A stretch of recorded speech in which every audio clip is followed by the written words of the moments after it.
पीते च मधुरं मधुरं स्वरूपं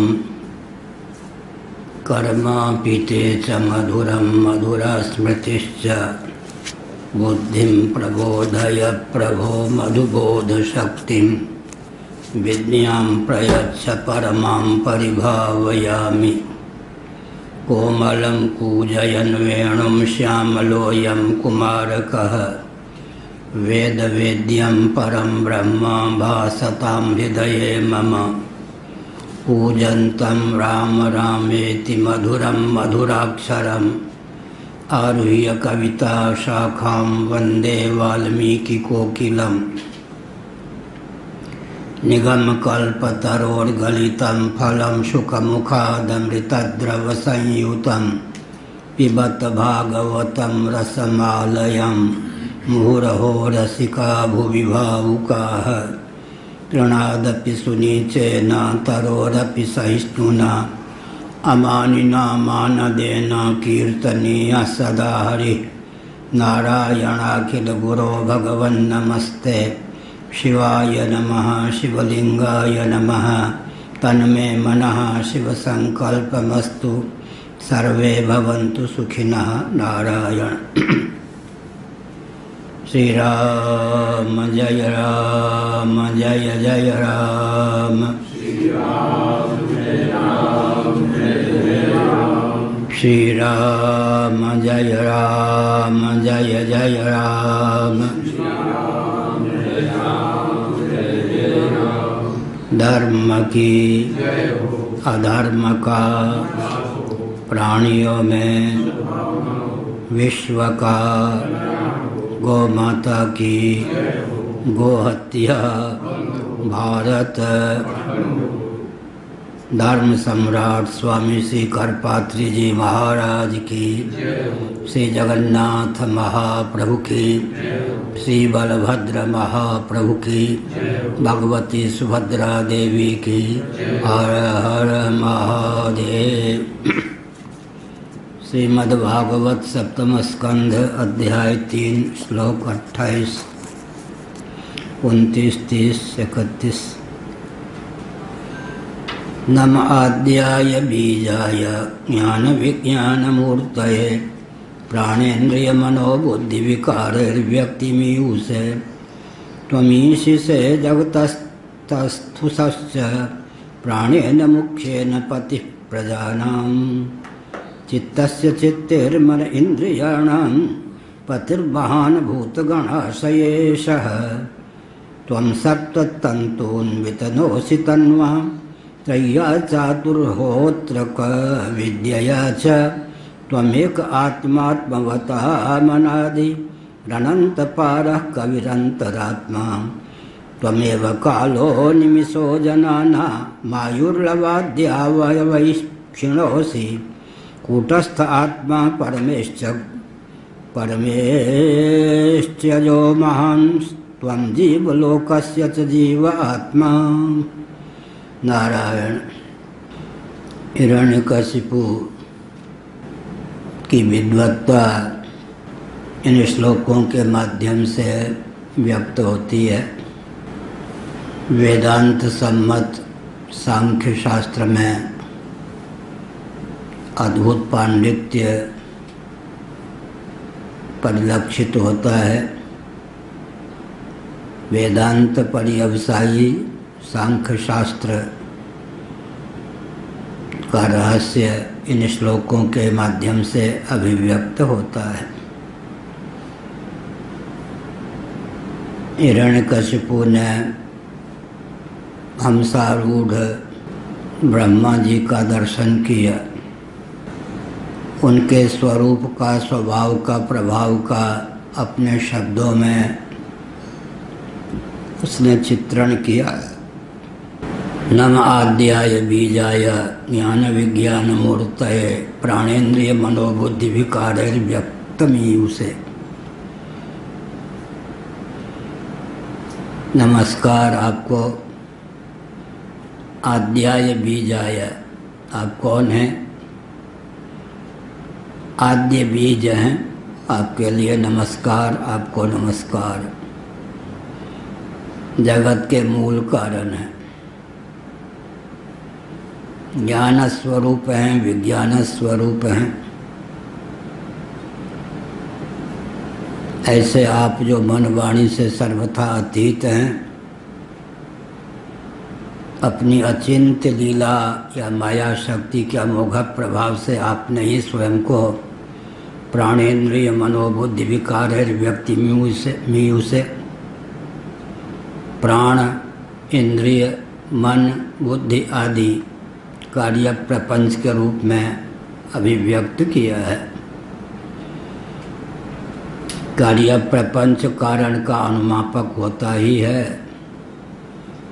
आप सर्वसमर्थ हैं, अभिप्राय है। जो कुछ कार्य प्रपंच है वह आपकी स्फुट अभिव्यक्ति ही सिद्ध है, अर्थात आप अद्वितीय ब्रह्म ही हैं। कारण ब्रह्म के रूप में, कार्य ब्रह्म के रूप में आप ही अभिव्यक्त हैं। स्वरूपतः आप कार्य कारणातीत ही सिद्ध हैं। ब्रह्मा के मूल में ब्रह्म शब्द ही प्रतिष्ठित है। शब्द ब्रह्म पर ब्रह्म का द्योतक ब्रह्म शब्द है। दोनों का युग्म रूप जो होता है उसी का नाम ब्रह्मा है। ब्रह्मा जी को क्या समझना चाहिए? शब्द ब्रह्म पर ब्रह्म का संवेद स्वरूप। इसी दृष्टि से हिरण्यकशिपु ने उनकी स्तुति की। 29वां श्लोक। त्वमीशि से जगतस्तस्थु सश्च प्राणेन मुख्येन पतिः प्रजानां चित्तस्य चित्तेर्मन इंद्रियाणां पतिर्महान् भूतगणाशयेशः। बृहदारण्यक उपनिषद का जो प्रकरण चल रहा है, चला इस वर्ष चातुर्मास में, उसका ठीक से अध्ययन ना हो तब दो पंक्तियों का अर्थ करना बहुत कठिन सिद्ध होगा। त्वमीशि से जगतस्तस्थु सश्च प्राणेन मुख्येन पतिः प्रजानां। आप मुख्य प्राण सूत्रात्मा हैं। सूत्रात्मा के रूप में चर अचर स्थावर जंगम प्राणियों के नियामक आप ही सिद्ध हैं।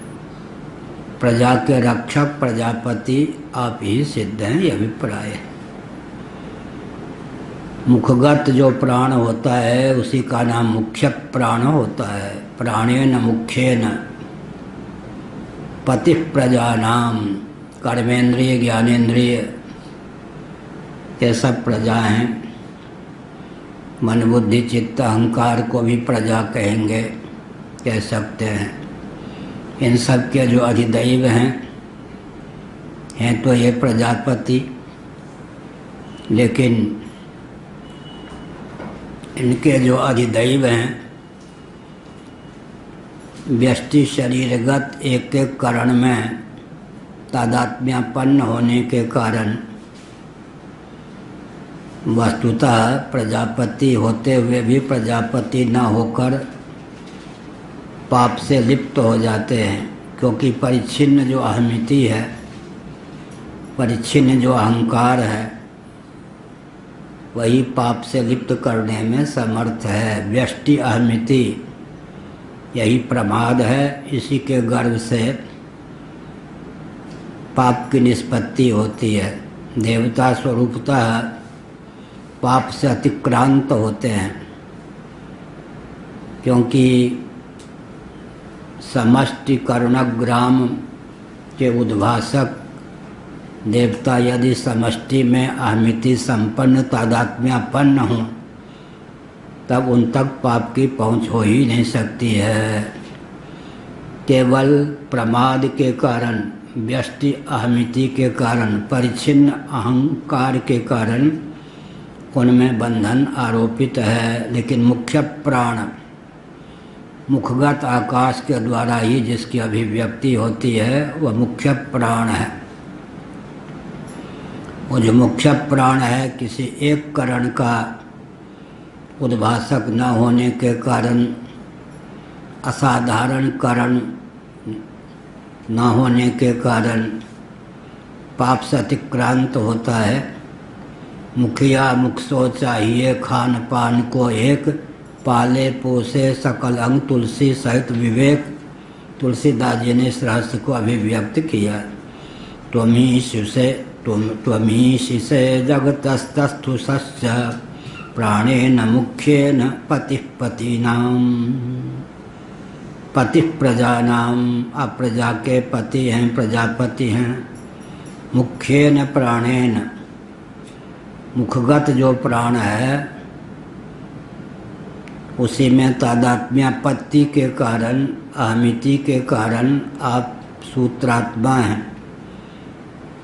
अतएव स्थावर जंगम प्राणी के रचयिता, निर्माता, उनके नियामक स्वामी आप ही हैं। सबको वश में कौन कर सकता है? जिसकी तादात्म्यापत्ति किसी व्यष्टि को लेकर ना हो, अहमिति व्यष्टि को लेकर ना हो। छांदोग्य उपनिषद में प्राण का महत्व क्या बताया गया, बृहदारण्यक में प्राण का महत्व क्या बताया गया? व्यष्टि अहमिति से शून्य, आसक्ति शून्य, स्वार्थ शून्य। स्वार्थ, आसक्ति, अहमिति, इन तीनों से अगर कोई अपने जीवन को या स्वयं को मुक्त कर ले तभी वह प्रजापति हो सकता है। नहीं तो प्रजापति होता हुआ भी प्रजापति नहीं हो सकता। पूज्य गुरुदेव धर्म सम्राट स्वामी श्री करपात्र महाभाग ने 1 साल की अवधि में 3 बार मुझको बताया, समष्टि अहमिति ईश्वर कल्प बना देती है। व्यष्टि अहंकार जो है वो बंधन में हेतु। लोक में जिसको प्रशंसा समझते हैं, वस्तु स्थिति यह है कि आध्यात्मिक जगत में वह निंदा का रूप धारण कर लेती है।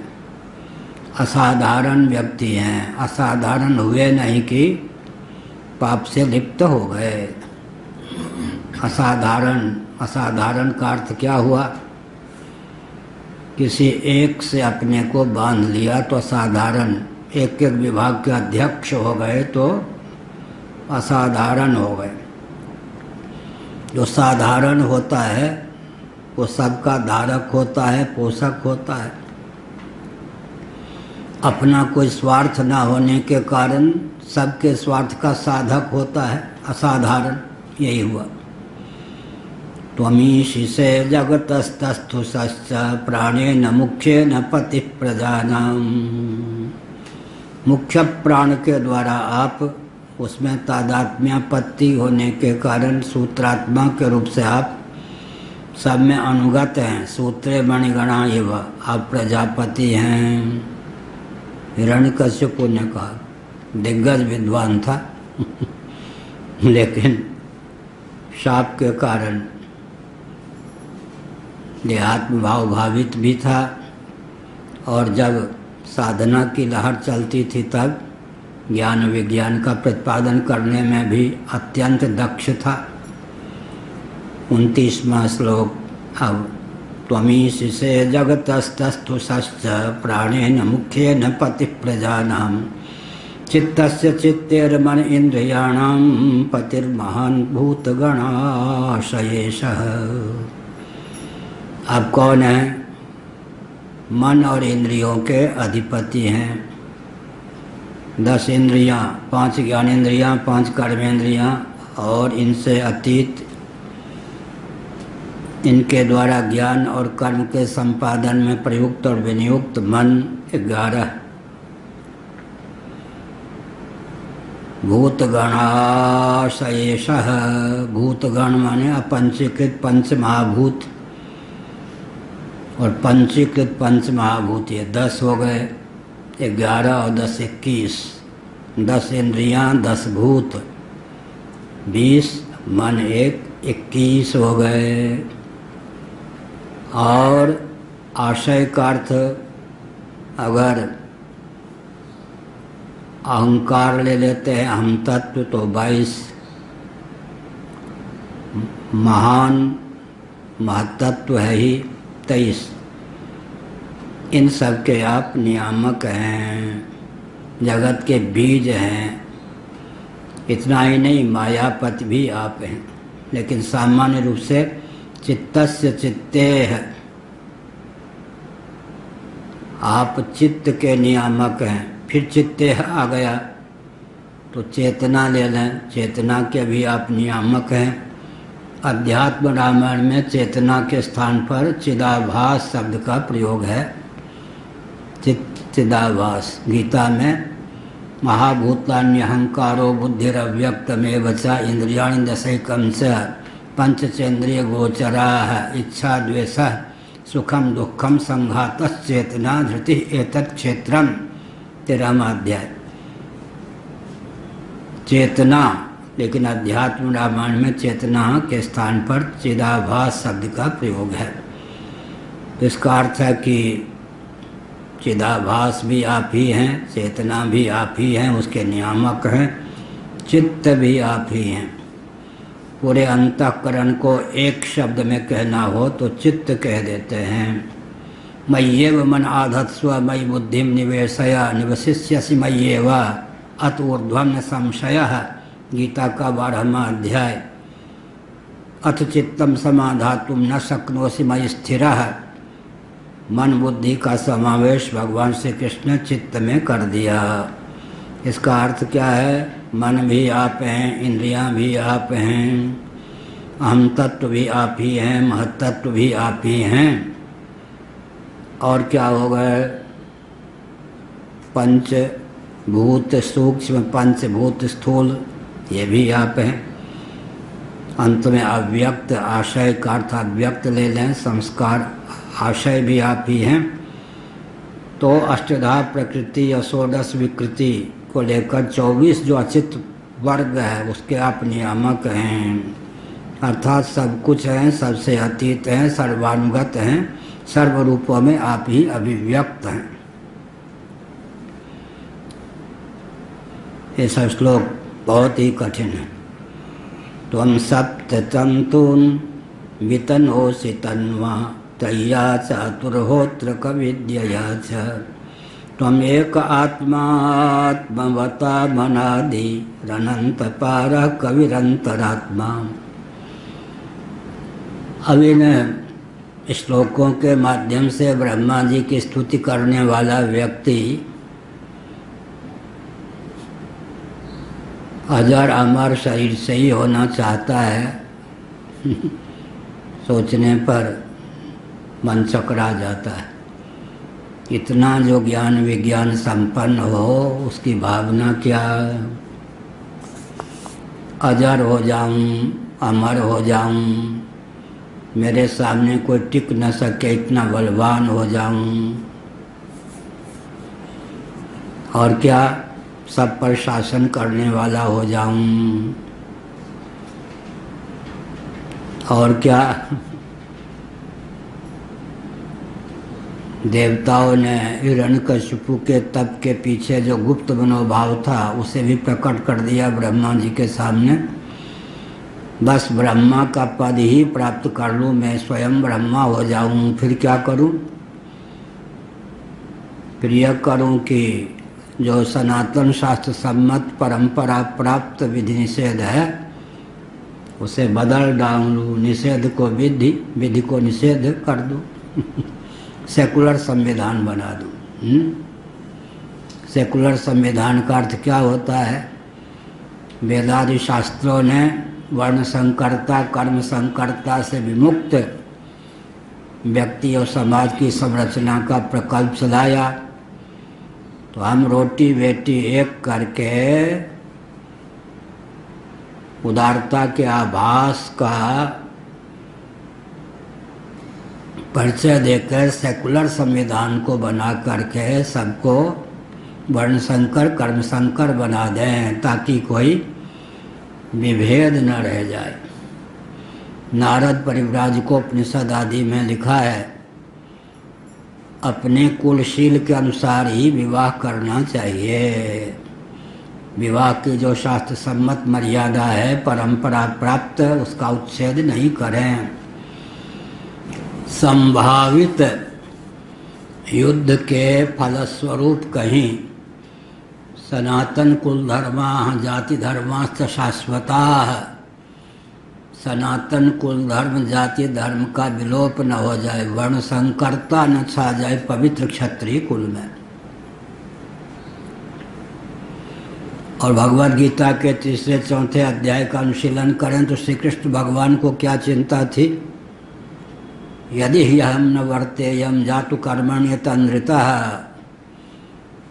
मम वर्तमान वर्तन्ते मनुष्याः पार्थ सर्वशः, कहीं मैं कर्म संकर्ता का उद्भासक न बन जाऊं।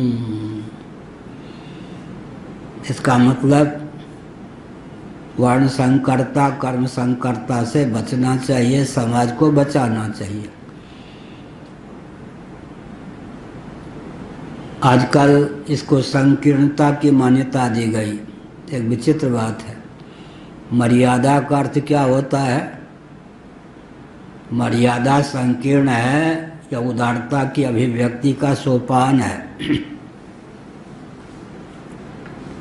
मर्यादित जो जीवन है उसका विनियोग मृत्यु के अतिक्रमण में होता है, और जो अमर्यादित जीवन है उच्छृंखल जीवन है, उदारता है या उदारता के नाम पर अपने आप को असुर बनाने की प्रक्रिया है।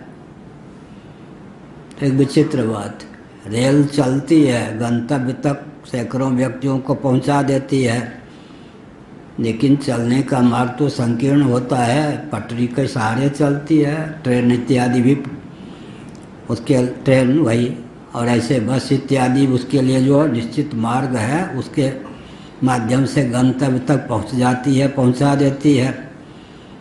आकाश में पक्षी उन्मुक्त घूमती है, चिड़िया घूमती है, पक्षी घूमते हैं, विचरण करते हैं। वायुयान के लिए भी एक हवाई मार्ग जरूर निश्चित होता है, न तो कहीं का वायुयान कहीं भटक जाए। इसलिए जहाँ हम समझते हैं यहाँ कोई विभाजक रेखा नहीं है, पूर्ण स्वतंत्रता है। पक्षी भटक जाए, वायुयान भटक जाए तो क्या गति हो। इसलिए मर्यादा जो है मृत्यु पर विजय प्राप्त करने की स्वस्थ विधा है, लेकिन मर्यादा का अतिक्रमण करके पशुता को उदारता का रूप देना, पशुओं से भी गर्हित जीवन को बना लेना, ये उचित नहीं ना। मर्यादा, लेकिन मर्यादा का अतिक्रमण मृत्यु है, मर्यादा का पालन मृत्युंजय होने का स्वस्थ सोपान है। देवताओं ने कहा यह जो हिरण्यकशिपु तप कर रहा है, ब्रह्मा जी आप तो सर्वज्ञ हैं, सर्वांतर्यामी हैं, समर्थ हैं।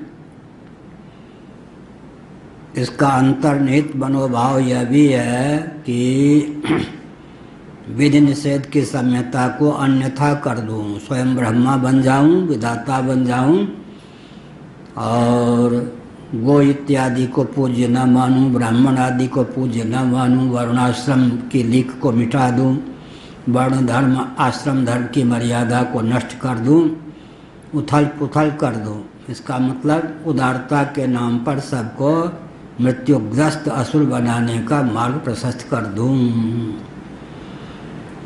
मैंने कई बार कहा, नित्य ही मेरे जीवन का एक क्रम है।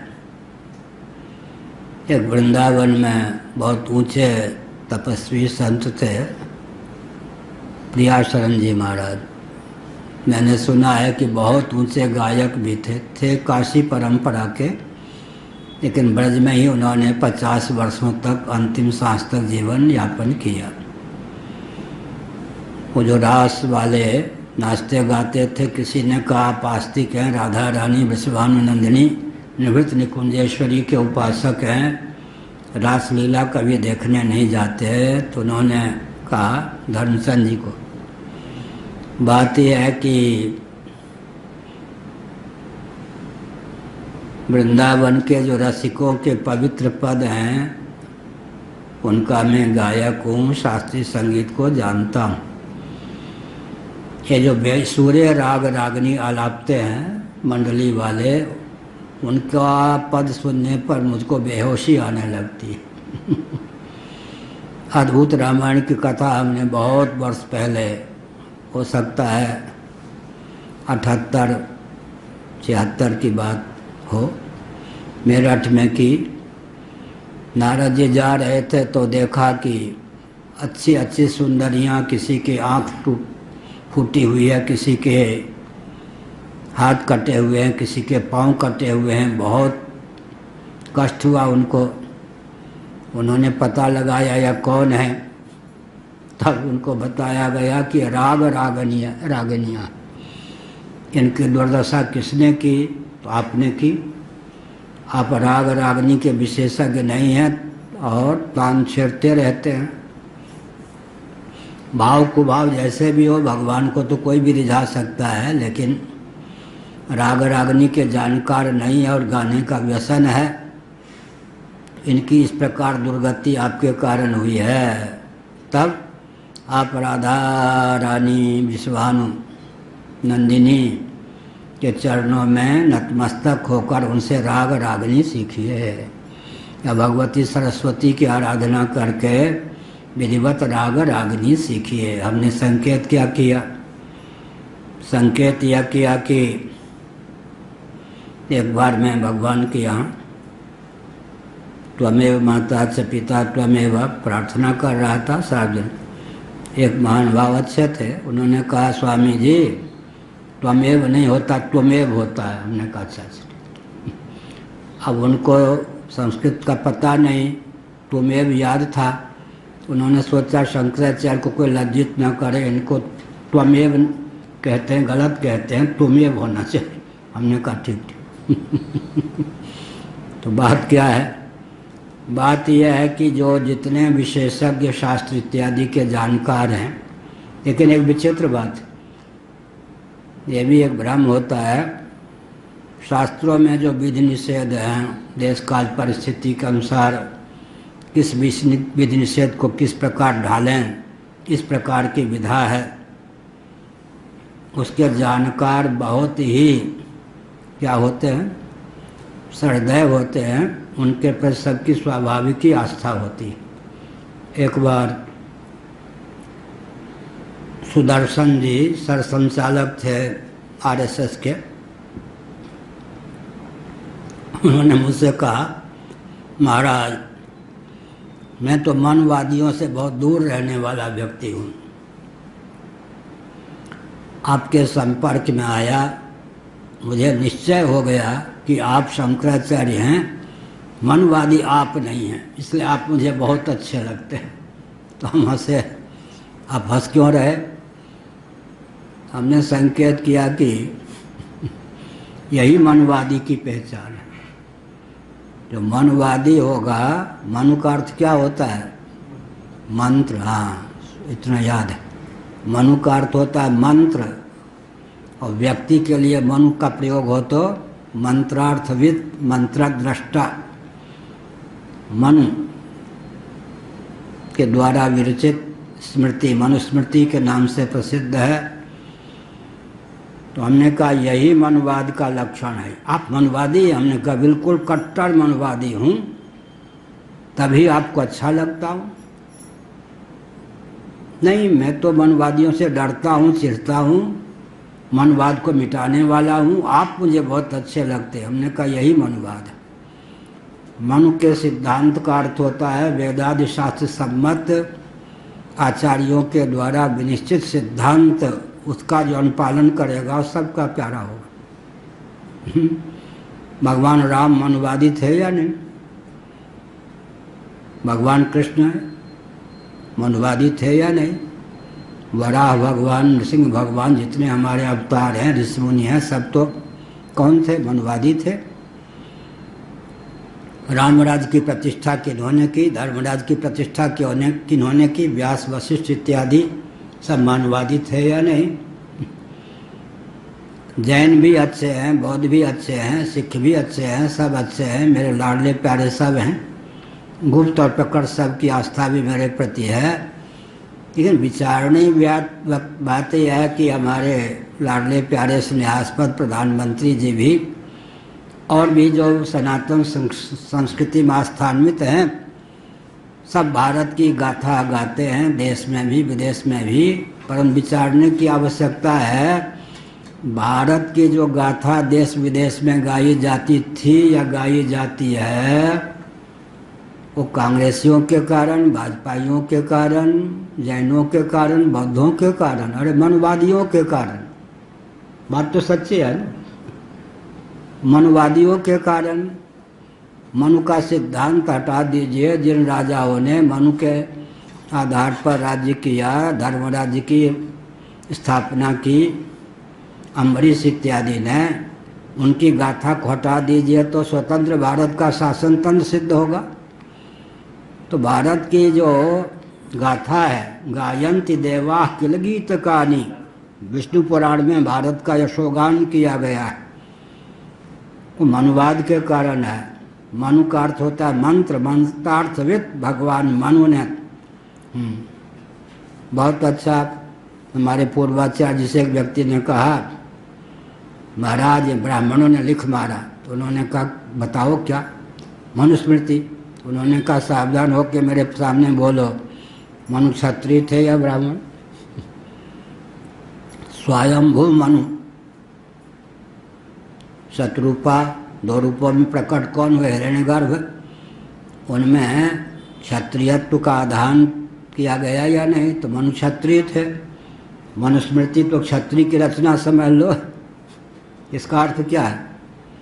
इसका अर्थ है कि यहाँ जो हिरण्यकश्यप ने उत्पात मचाया, पिछले अध्याय में आया, उसने क्या शूद्रों को छोड़ा? उसको भी मरवा दिया। ब्राह्मण थे, क्षत्रिय थे, वैश्य से शूद्र थे, अंत्यज थे, जो भी वर्णाश्रम के प्रति निष्ठावान थे, गोभक्त थे, सबको उसने मरवाया, कटवाया। इसका अर्थ क्या है? इसका अर्थ यही है कि सचमुच में अगर मनवादी शास्त्र सम्मत व्यक्तित्व की संरचना हो, उसके प्रति सबके सब आकृष्ट हुए बिना नहीं रह सकते। संकीर्णता का नहीं, उदारता का द्योतक है मनवाद। क्योंकि दर्शन, विज्ञान और व्यवहार तीनों में सामंजस्य साधने वाला केवल सनातन शास्त्र है। एक सागर है मध्य प्रदेश में, वहाँ विचार गोष्ठी में एक युवक 20-22 साल का रहा होगा, उसने प्रश्न किया, महाराज हाइड्रोजन और ऑक्सीजन अमुक रेशियो में, अनुपात में मिलाते हैं, जल बन जाता है। प्रयोगशाला में जल बना के विज्ञान के अध्यापक दिखा देते हैं, लेकिन हमारे यहाँ का जो सिद्धांत है व्यवहार में कोई फलीभूत नहीं होता। क्या कारण है? मैं पहले नहीं समझ पाया कि ये किस मत को मानता है। मैंने कहा कोई ऐसी बात नहीं है, हमारे सारे सिद्धांत, दर्शन, विज्ञान, व्यवहार तीनों धरातल पर कारगर हैं। ऐसा नहीं कि सिद्धांत व्यवहार में न उतरता हो। फिर मेरे मन में हुआ कि ये कोई मतांतर का मानने वाला होगा। हमने कहा परिचय दो कि आप कौन हो? उसने कहा महाराज मैं जैन हूँ। हमने कहा ठीक, अब मैं समझ गया। हमने कहा कि आपने ठीक कहा, सनातन सिद्धांत यम नियम जैन पंचशील कहते हैं, अहिंसा, सत्य, अस्तेय, ब्रह्मचर्य, परिग्रह। एक बार हम विद्यार्थी जीवन में जैनों के द्वारा आयोजित डिबेट जिसको कहते हैं, प्रतियोगिता में गया था। जैन दर्शन पर बोला, मुख्य प्राइज मुझको ही मिला। बहुत साल पहले की बात है। तो हमने क्या संकेत किया? हमने कहा कि ठीक कहते हो, हमारे यहाँ की अहिंसा हमारे यहाँ का सत्य, अस्तेय, ब्रह्मचर्य, परिग्रह जैनों ने लिया। इसको उन्होंने पंचशील का नाम दिया। बौद्धों के यहाँ भी यही गाथा है, लेकिन हमारे प्रयोग की विधा उन्होंने नहीं अपनाई। सिद्धांत हमारा और विधि माना कल्पित। सिद्धांत को क्रियान्वित करने के प्रोसेस, मेथड या विधा अपनी बना ली, विस्फोट हो गया। अहिंसा के गर्भ से हिंसा, 3 मुर्गी के बिना अमुक अमुक आचार्य का काम नहीं चलता उनके यहाँ। 3 मुर्गी तो कम से कम रोज चाहिए खाने के लिए। अहिंसा के पक्षधर है। झूठ का भंडार, परिग्रह की पराकाष्ठा, इनकम टैक्स की चोरी की पराकाष्ठा, और उनके जो उपासना के स्थान हैं वो व्यभिचार के अड्डे सब सिद्ध हो गए। विस्फोट हो गया। क्या कारण? बहुत ऊंची बात है। सिद्धांत हमारा ले, प्रक्रिया अपनी गढ़ ले, विस्फोट हो जाएगा। अनुकरण हमारा कोई कर नहीं सकता। हमारी विधा अपनाने के लिए वैकल्पिक विधा से ही बाध्य होना पड़ेगा। आज जो इंग्लैंड की बात करते हैं व्यक्ति, वहाँ पर किसी प्रकार से राज शासन हमारी अनुकृति है या नहीं? पोप जी की गद्दी शंकराचार्य की अनुकृति है या नहीं? हमारी वैकल्पिक व्यवस्था को अपना ली क्रिश्चियन तंत्र ने। क्या है? एलिजाबेथ 95-96 साल की हो गई, विक्टोरिया से अधिक समय से शासन कर रही हैं। पोप जी ब्राह्मण नहीं होते, लेकिन ब्राह्मण की अनुकृति है, ब्राह्मण के गद्दी की अनुकृति है। वहाँ कोई वंश परंपरा तो वहाँ पर चाहे वैकल्पिक वंश परंपरा है, राजवंश। वैकल्पिक वंश परंपरा के कारण गुरुगद्दी, व्यास गद्दी और उन दोनों में सामंजस्य के कारण अंग्रेज़ों का उत्कर्ष हुआ, और हम अपनी परंपरा प्राप्त जो विधा थी वर्णाश्रम की उसको भूल गए, राजगद्दी की, व्यासपीठ की परंपरा को भूल गए। तो हमने यह संकेत किया कि सिद्धांत भी हमारा और अंत में विधा भी हमारी। सिद्धांत को उतारने की प्रक्रिया भी हमारी होनी चाहिए। न संभव हो तो विकल्प के रूप में अपनावें। अभावेशाली चूर्णम व सत्यनारायण कथा में जिसको स्वर्ण भस्म सुलभ नहीं है, स्वर्णमाक्षिक उसको दिया जाता है। विकल्प तक तो ठीक है, लेकिन अनुकल्प ही नहीं रहेगा तो विकल्प, व्याकरण में भी विकल्प चलता है, अनुकल्प ही नहीं रहेगा तो विकल्प की क्या गाथा होगी। तो हमने संकेत किया। क्या संकेत किया? जो मनुवादी होगा, शास्त्रीय परंपरा का संरक्षक होगा, जानकार होगा, उसे बहुत कष्ट होगा। आजकल होना ही कठिन है। आजकल परंपरा प्राप्त अध्ययन की विधा ही विलुप्त है। जिनका जन्म ही स्वतंत्र भारत में हुआ है और परिवार की परंपरा भी जिनकी आधुनिक ढंग से ही है, समाज का वातावरण तो आधुनिक है ही, वो तो समझ ही नहीं सकते कि विकास के नाम पर क्या क्या विनाश हो रहा है। जब विस्फोट होता है तब होता ये क्या हो गया। तो यहाँ पर देवताओं की दृष्टि यह थी कि देखिए ब्रह्मा जी, आप तो सर्वज्ञ हैं, समर्थ हैं। इसके तप का एक अंतर्निहित भाव यह भी है कि वो ब्रह्मा हो करके विधि निषेध की जो सनातन परंपरा प्राप्त संहिता है उसको उलट पुलट कर दे, पाप को पुण्य, पुण्य को पाप सिद्ध कर दे। लेकिन जब ब्रह्मा जी प्रकट हुए तब उसने जो स्तुति की उससे तो कोई अनुमान भी नहीं लगा सकता।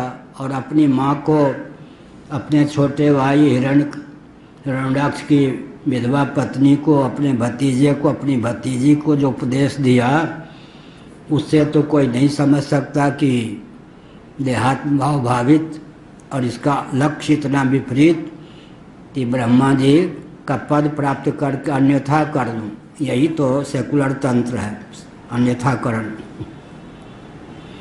अब जगत को इस ढंग से विकास के नाम पे ढाल दिया गया है कि कोरोना सबको मार दे, कोई बात नहीं, लेकिन विकास की शास्त्र सम्मत परिभाषा को समझना, क्रियान्वित करना अत्यंत दुर्लभ कर दिया। 100 वर्ष की सीमा में 75-76 साल की सीमा भारत की भी हो गई, 100 वर्ष की हो गई। अंग्रेजों के शासन काल में कुछ महायंत्रों का प्रयोग शुरू हो गया था। अब कोई प्रकल्प इनके पास नहीं है, कोरोना सबको मार दे तो कोई बात नहीं कौन कब चपेट में आ जाए कह नहीं सकते। इसका मतलब विकास को शास्त्रीय विधा से परिभाषित क्रियान्वित करने का प्रकल्प ही समाप्त कर दिया है लोगों ने। सबके सामने मृत्यु का तांडव नृत्य है। हतप्रभ पूरा विश्व का शासन तंत्र हो गया, मेधा तंत्र हो गया। अब वो समझने के लिए कुछ कुछ अंशों में बाध्य है। अब देखो, अब कहाँ कहते हैं द्वेष पूर्वक था क्या? औरों की बात छोड़ दीजिए, नाक पे पट्टी डाले रहो। अपने शरीर के जिस किसी अंग को, पाँव को हर समय मत खुजलाते रहो, सर को हर समय मत खुजलाओ, नाक में उंगली मत डालो और पवित्र मिट्टी से हाथ धो, मलमूत्र का त्याग करने पर पाद प्रक्षालन आदि करो। इस सब को ढोंग कहते थे। अब घुमा फिरा करके इसको कहते हैं चेतावनी। इन सब का पालन कीजिए तो कोरोना से बचिए। फिर भी विषाक्त वायु वातावरण बना दिया गया तो कौन कब चपेट में आ जाए कह नहीं सकते। सात्विक आहार विहार का प्रचार करने लग गए। विविक्त देश सेवित्वम अर्तिजन संसदि अध्यात्मक ज्ञान नित्यत्वम और युक्ताहार विहारस्य गीता के 13वें और 6ठे अध्याय के सूत्रों के अनुपालक बन गए। मनु जी ने लिखा, संक्रमण जहाँ हो वहाँ न रहे, दूसरे के चप्पल जूता वस्त्र इत्यादि का प्रयोग न करे, जहाँ तहाँ मलमूत्र का त्याग न करे, शुद्ध आचरण रखे और मृत्तिका के द्वारा, जल के द्वारा शोधन का मार्ग प्रस्तुत करे। ऐसे बम्बई के लोगों ने हमको बुलाना चाहा, हम वृंदावन में थे, लेकिन उन लोगों ने, हम तो जाना ही नहीं चाहते थे, लेकिन उन लोगों ने तय किया कि वो मिट्टी का प्रयोग करते हैं। हमारे कमरे में कोई गंदगी देखेगा, कहीं दुर्गंधी है, लेकिन हम मुल्तानी मिट्टी से हाथ धोते हैं। मुल्तानी मिट्टी इतना प्रयोग करते हैं। एक समय मोरी भर जाएगी, पानी रुक जाएगा, तो हमने कहा तुम लोग सेंट साबुन वालों को बुलाओ, हम सेंट साबुन वाले नहीं।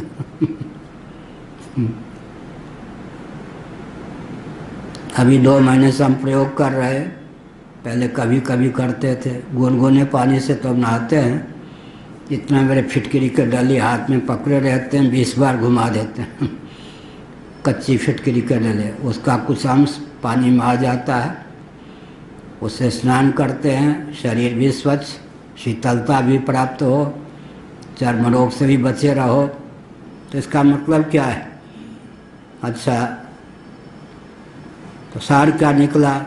सार ये निकला कि इसकी अंतर्निहित भावना तप के पीछे बहुत कलुषित है, लेकिन जो उसने स्तुति की उससे तो लगता है कि अच्छे अच्छे सांख्यवादियों के मस्तिष्क चकराने लग जाएं।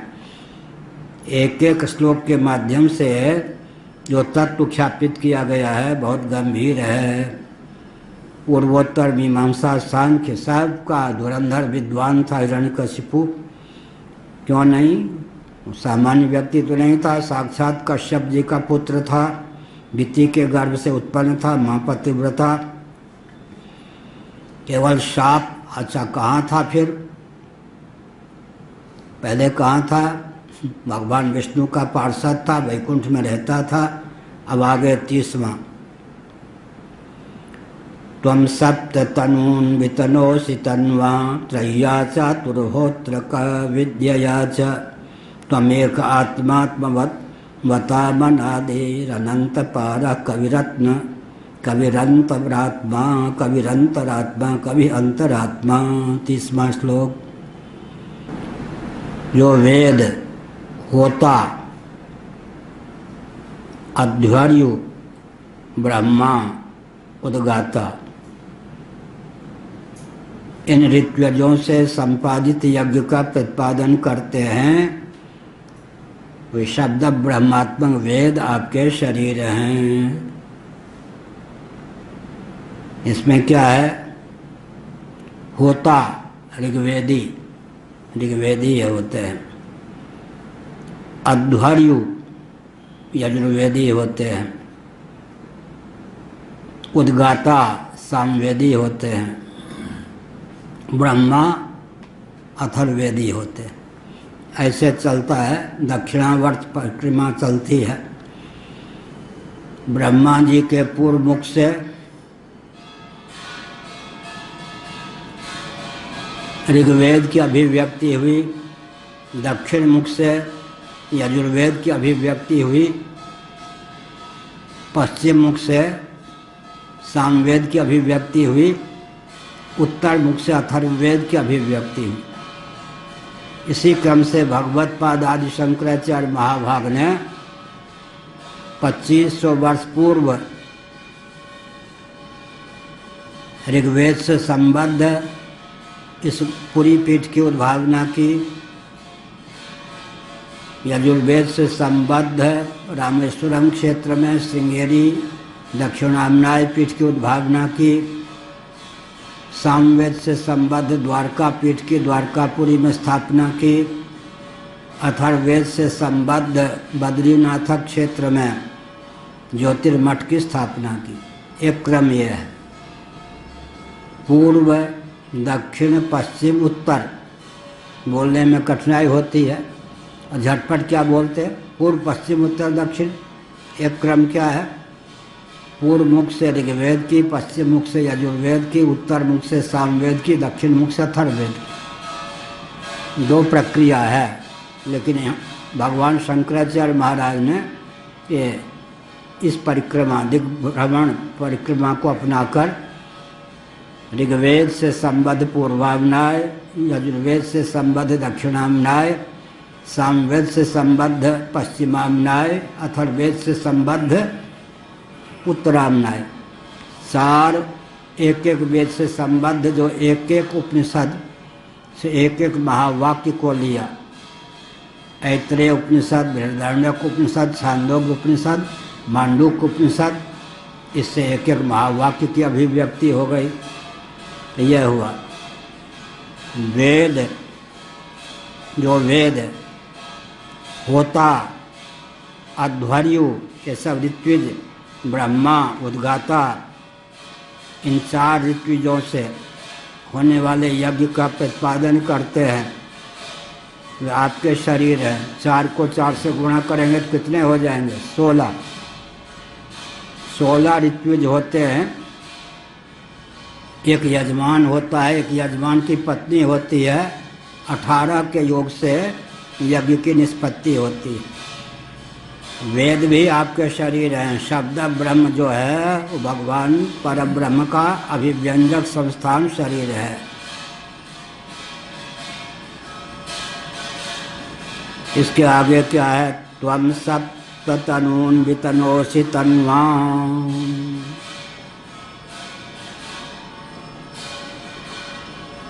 उन्हीं के द्वारा 7 प्रकार के यज्ञों का संपादन होता। सप्त तनून् वितनोषि तन्वा। ये जो 4 प्रकार के ऋत्विज हैं मुख्य रूप से, उन्हीं के द्वारा अग्निष्टोम आदि 7 यज्ञों का आप विस्तार करते हैं। अग्निष्टोम, फिर क्या कहेंगे? अग्निहोत्र, यहाँ नहीं है अनुवाद में। अग्निष्टोम, अग्निहोत्र, दर्श, पूर्णमास, चातुर्मास्य, पशुबंध और सोम, यह अग्निष्टोम आदि। अग्निष्टोम आदि 7 यज्ञों का आप विस्तार करते हैं। 7 प्रकार के यज्ञ होते हैं, आप ही विस्तारक हैं। और क्या है? त्वमेक आत्मा, आप सबके आत्मा स्वरूप हैं। सर्व प्राणियों के आत्मा स्वरूप हैं। आत्मवताम, जितने प्राणी हैं प्राणस्पंदन से युक्त कर्मेंद्रिय ज्ञानेंद्रिय अंतःकरण प्राणों से युक्त पुर्यष्टक से जीव कला संपन्न जितने प्राणी हैं देहधारी, सबके आत्मा स्वरूप आप ही हैं। अनादिर अनंत पारह कविरंतरात्मा, आप अनादि हैं, अनंत हैं, अपार भी हैं, और क्या है, कवि, क्रांतिदर्शी, सर्वदिक। इसका अर्थ हो गया कि आप सर्वज्ञ हैं और सबके अंतर्यामी स्वरूप भी आप ही हैं। श्री राम जय राम जय जय राम। धर्म की अधर्म का प्राणियों में, विश्व का गौ माता की गोहत्या, भारत हर हर